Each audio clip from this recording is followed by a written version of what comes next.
কালীঘাটে বগলা মায়ের মন্দিরের উদ্বোধন করলেন মুখ্যমন্ত্রী মমতা বন্দ্যোপাধ্যায়।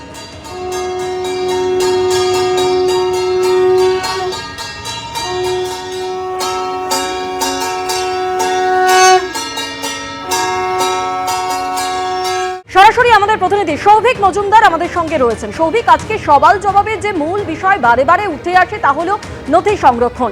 একদিকে তৃণমূল কংগ্রেসের তরফে যে দাবি করা হয় যে গোপনীয় রাজনৈতিক নথি সংরক্ষণ করা হোক, কিন্তু ইডির তরফে যে কথা বলা হচ্ছে যে নথি তারা বাজেয়াপ্তই করেনি সেই নথি তারা কিভাবে সংরক্ষণ করবে?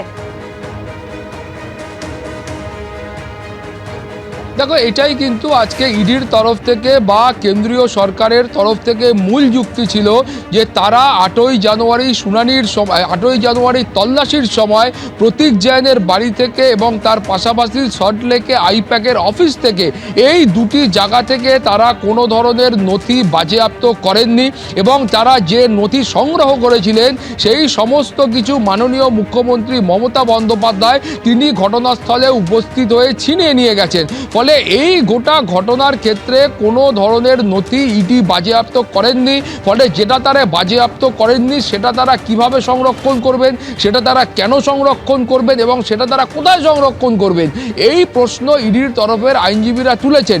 তার পাশাপাশি কেন্দ্রীয় সরকারের আইনজীবীদের যুক্তি ছিল যে এই মামলার ক্ষেত্রে তৃণমূল কংগ্রেসের তরফে অভিযোগ করা হচ্ছে যে এই যে গোটা তল্লাশি অভিযান করা হয়েছে বা সংগঠিত করা হয়েছে সেটা এই এসআইআরকে ঘিরে এবং 2026 সালে অর্থাৎ চলতি বছরে রাজ্যে যে বিধানসভা নির্বাচন রয়েছে সেই নির্বাচনকে কেন্দ্র করে রাজনৈতিক উদ্দেশ্যে এই গোটা তল্লাশি অভিযানটা সংগঠিত করা হয়েছে এবং সেখানে একাধিক গুরুত্বপূর্ণ রাজনৈতিক তথ্য, নথি, ডকুমেন্ট ইত্যাদি ছিল।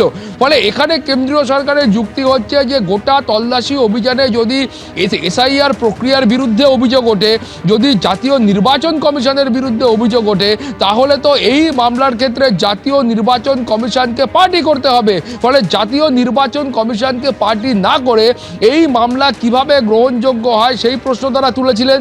এবং তোমাকে একই সঙ্গে বলবো তারা এই প্রশ্নও তুলেছিলেন ইডির তরফে যে এই যে মামলা তৃণমূল কংগ্রেসের তরফে করা হয়েছে সেই মামলাতে অবিলম্বে মাননীয় মুখ্যমন্ত্রী মমতা বন্দ্যোপাধ্যায়ের বক্তব্য শোনার প্রয়োজন রয়েছে এবং সেই বক্তব্য যতক্ষণ না পর্যন্ত স্পষ্ট হচ্ছে ততক্ষণ পর্যন্ত এই মামলার গ্রহণযোগ্যতা নিয়ে প্রশ্ন থাকছে।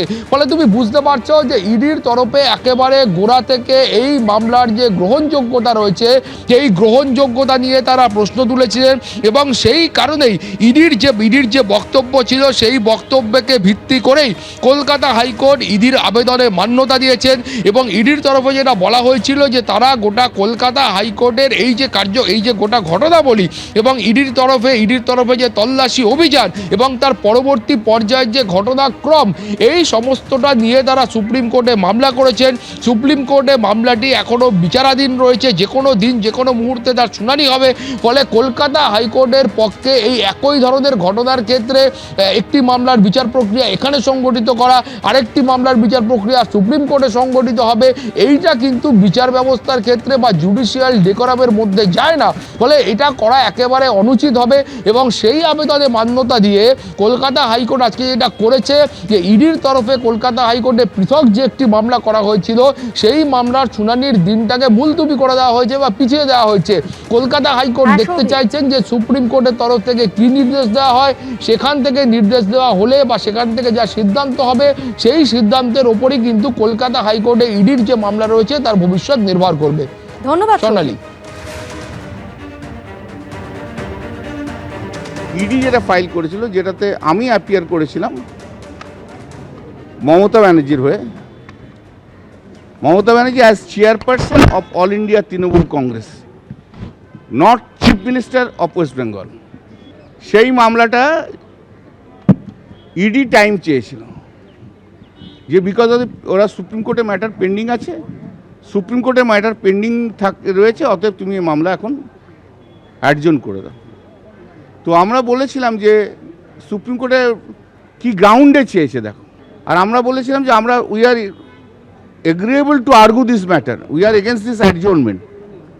তো জজ সাহেব ওদের সাবমিশনটা রেকর্ড করেছে যে হিয়ারিংয়ে এটা ইয়েতে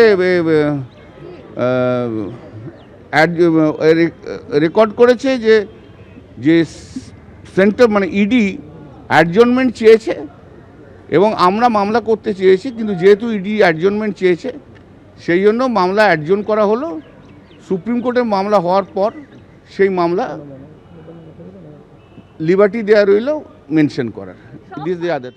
এবিপি আনন্দ এগিয়ে থাকে, এগিয়ে রাখে।